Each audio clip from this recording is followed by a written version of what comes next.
Microsoft Teams, by expanding the Compose box in a conversation thread, you have access to various formatting tools. In this video, you will see how to apply those formatting options and how to clear them.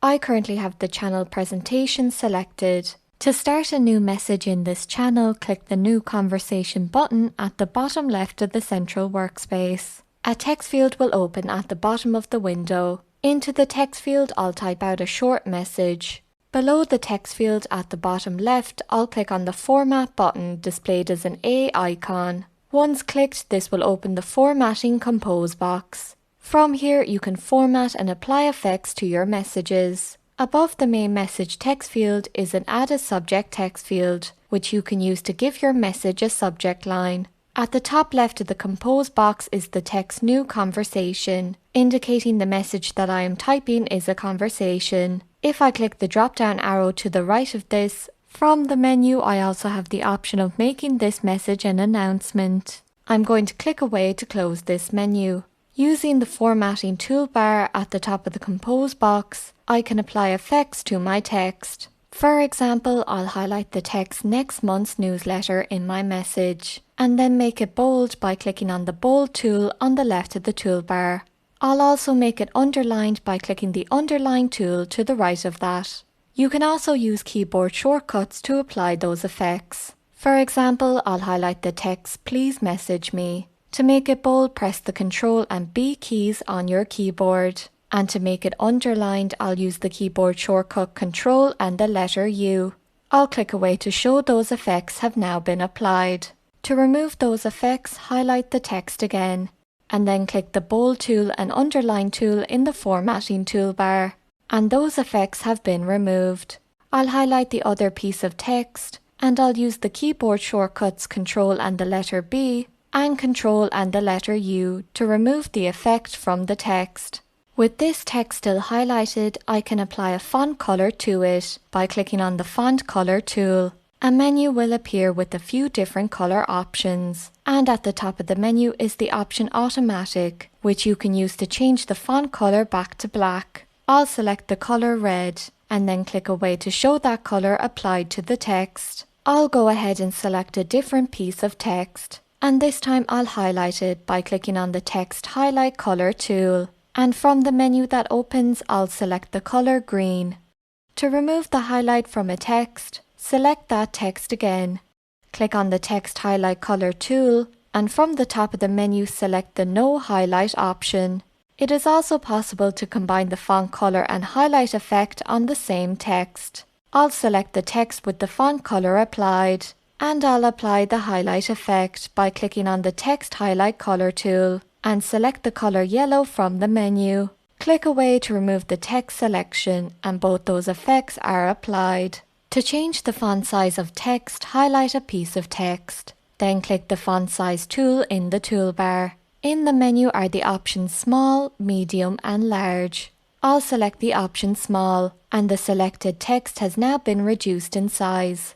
Different font sizes can be applied in the same sentence. To show this, I'll highlight another piece of text, click the Font Size tool, and this time select the option Large. And now two different sizes have been applied to the same sentence. The default text style is paragraph. To change this, I'll highlight the text.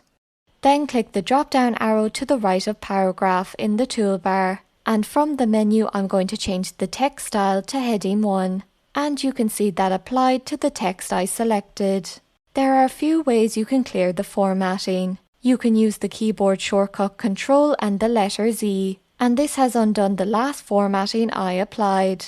To quickly clear all of the formatting, highlight all of the text, and from the toolbar click the TX button, which is the Clear All Formatting tool, and all effects have been removed. To post this message, I'll click the Send button at the bottom right. This has been an overview on formatting your messages in Microsoft Teams.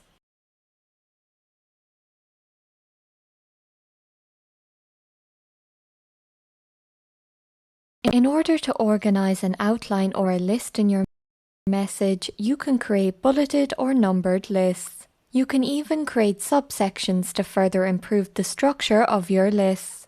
From a channel, I'll start a new message by clicking the New Conversation button at the bottom left of the central workspace.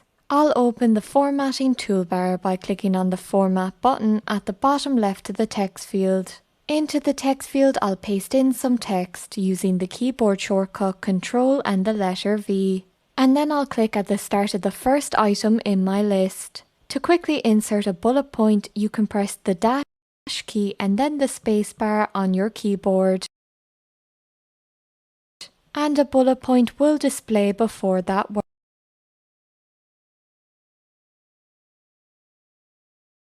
word. Alternatively, you can click in front of a word and then click the bulleted list tool on the right of the toolbar. To remove the bullet point, I'll highlight the piece of text and I'll click the bulleted list tool, and the bullet point no longer displays. The process to create a numbered list is similar to the one just shown. I'll select all of the items in my list and then click the numbered list tool on the right of the toolbar. And now numbers appear in front of each word in my list. This numbered list is continuous, so if I click on the end of the last word in my list and then create a new line by pressing the Enter key on my keyboard, a new number appears in the list. So as I keep entering more items, a number will automatically appear in front of it. To help keep your list more organized, you can give items in your list hierarchy.